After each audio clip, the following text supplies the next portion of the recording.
bibinna nasavrashir yasya matam nabinnam dharmasya tattvam nihitam guhayam mahājano yena gata sapanta.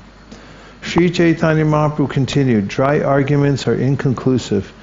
A great personality whose opinion does not differ from others is not considered a great sage. Simply by studying the Vedas, which are variegated, one cannot come to the right path by which religious principles are understood. The solid truth of religious principles is hidden in the heart of an unadulterated, self-realized person. Consequently, as the śāstras confirm, one should accept whatever progressive path the mahājanas advocate. This is a verse spoken by Yudhishthira Maharaj in Vṛndāvana-4. After this discussion, the Brahmana served lunch to Śrī Caitanya Mahāprabhu. Then all the people residing in Mathura came to see the Lord.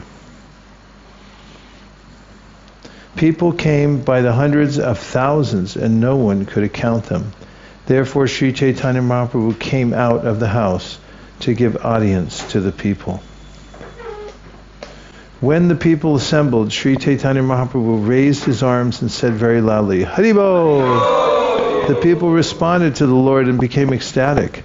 As if mad, they began to dance and to vibrate the transcendental sound of Hari! Śrī Caitanya Mahāprabhu bathed in the 24 ghats along the banks of the Jamuna, and the Brahmana showed him all the places of pilgrimage. Purport: the 24 ghats, bathing places along the Jamuna are 1. Avimukta 2, Aniruddha 3, Guhyatirtha 4, Prayagtirtha 5, Kanakalatirtha 6, Tinduka 7, Suryatirtha 8, Vataswami 9, Dhruvagat 10, Rishi-tirtha 11, Moksha-tirtha 12, Bodha-tirtha 13, Gokarna 14, Krishna Ganga 15, Vaikuntha 16, Asikund 17, Chatu Samudrika Kupa 18, Akrura-tirtha 19, Jagnika Viprastan 20, Kubja Kupa 21, Rangasthala 22, Manchasthala 23, Malayudastan, and 24, Dashashvamedha.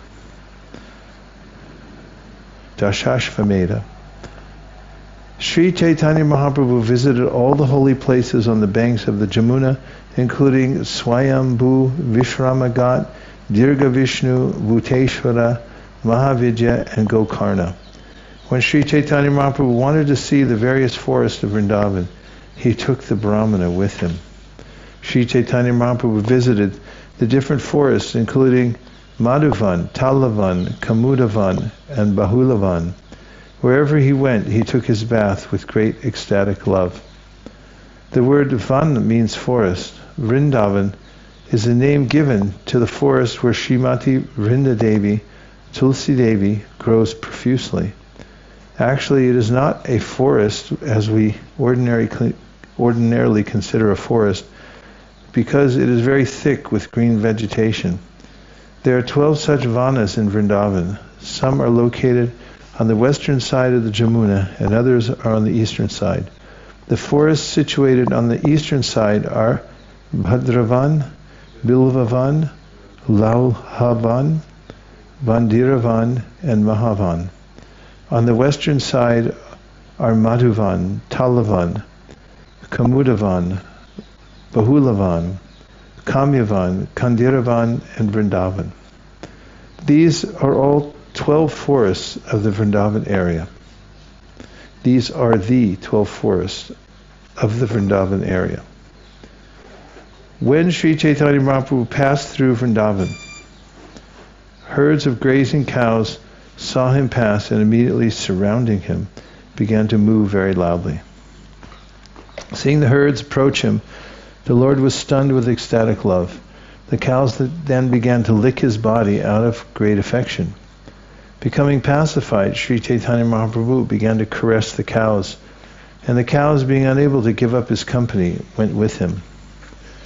It was only with great difficulty that the cowherd men were able to keep the cows back. Then when the Lord chanted, all the deer heard his sweet voice and approached him. When the does and bucks came and saw the Lord's face, they began to lick his body. Not being at all afraid of him, they accompanied him along the path. Bumblebees and birds, like the parrot and cuckoo, all began to sing loudly on the fifth note, and the peacocks began to dance in front of the Lord. Upon seeing Śrī Caitanya Mahāprabhu, the trees and creepers of Vṛndāvana became jubilant. Their twigs stood up, and they began to shed tears of ecstasy in the form of honey. The tree branches and creepers, overloaded with fruits and flowers, fell down at the lotus feet of the Lord and greeted him with various presentations as if they were friends. Thus all the moving and non-moving living entities of Vṛndāvana became very jubilant to see the Lord. It was as if friends were made happy by seeing another friend. Seeing their affection, the Lord was moved by ecstatic love. He began to sport with them exactly as a friend sports with his friends. Thus he voluntarily came under the control of his friends. Śrī Caitanya Mahāprabhu began to embrace each and every tree and creeper, and they began to offer their fruits and flowers as if in meditation. The Lord's body was restless, and tears, trembling, and jubilation were manifest. He said very loudly, "Chant Krishna, chant Krishna." All moving and non-moving creatures then began to vibrate the transcendental sound of Hare Krishna, as if they were echoing the deep sound of Chaitanya Mahaprabhu. The Lord then clasped the necks of the deer and began to cry. There was jubilation manifest in the bodies of the deer, and tears were in their eyes. When a male and female parrot appeared on the branches of a tree, the Lord saw them and wanted to hear them speak. Both parrots flew onto the hand of the Lord and began to chant the transcendental qualities of Krishna. And the Lord listened to them. The male parrot sang, "The glorification of Lord Krishna, the Supreme Personality of Godhead, is beneficial to everyone in the universe. His beauty is victorious over the gopis of Vṛndāvana, and it subdues their patience. His pastimes astound the goddess of fortune, and his bodily strength turns Govardhana hill into a small toy like a ball. His spotless qualities are unlimited, and his behavior satisfies everyone. Lord Krishna is attractive to everyone. Oh, may our Lord maintain the whole universe." This is from the Govinda Lilamrita. After hearing this description of Lord Krishna from the male parrot, the female parrot began to recite a description of Srimati Radharani. The female parrot said, "Srimati Radharani's affection, her exquisite beauty and good behavior, her artistic dancing and chanting, and her poetic compositions are also attractive, that they attract the mind of Krishna, who attracts the mind of everyone in the universe." Govinda Lilamrita.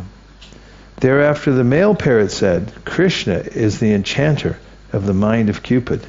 He then began to recite another verse.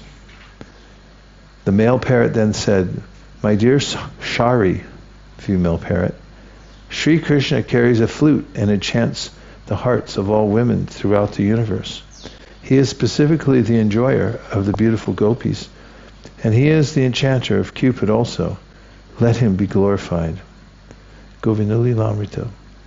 Then the female parrot began to speak jokingly to the male parrot, and Śrī Caitanya Mahāprabhu was struck with wonderful ecstatic love to hear her speak. The female parrot said, "When Lord Sri Krishna is with Radharani, he is the enchanter of Cupid. Otherwise, when he is alone, he himself is enchanted by erotic feelings, even though he enchants the whole universe." Both parrots then flew onto the tree branch, and Śrī Caitanya Mahāprabhu began to watch the dancing of the peacocks with curiosity. When the Lord saw the bluish necks of the peacocks, his remembrance of Krishna immediately awakened, and he fell to the ground in ecstatic love. When the Brahmana saw that Śrī Caitanya Mahāprabhu was unconscious, he and Balabhadra Bhattacharya took care of him. They hastily sprinkled water over the Lord's body.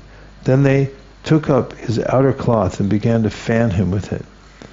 They then began to chant the holy name of Krishna into the Lord's ear. When the Lord regained consciousness, he began rolling on the ground.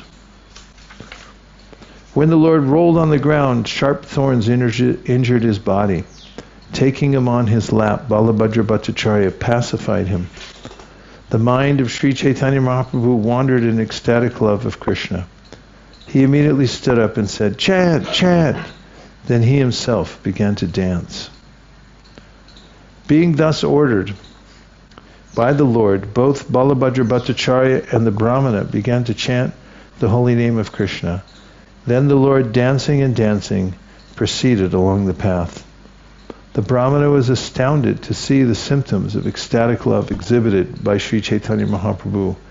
He then became anxious to give the Lord protection.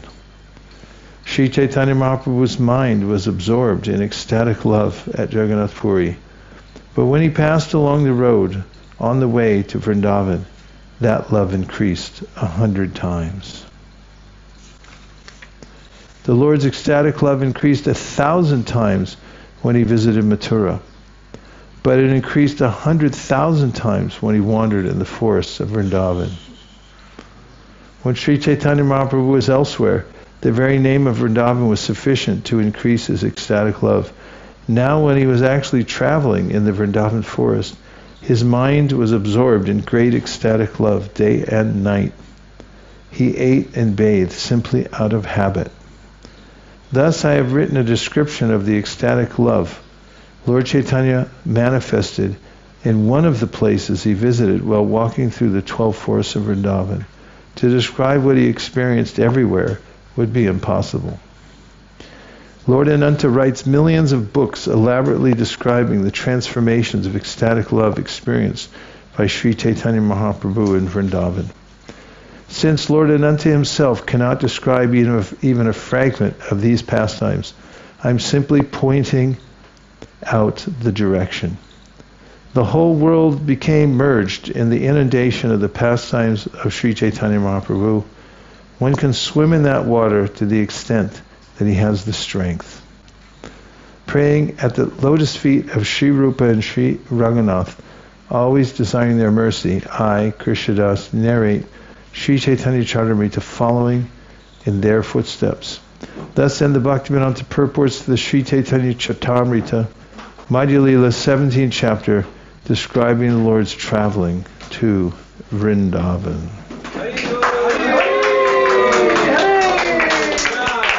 Balo, balo, bravo, bravissimo, jai, jai.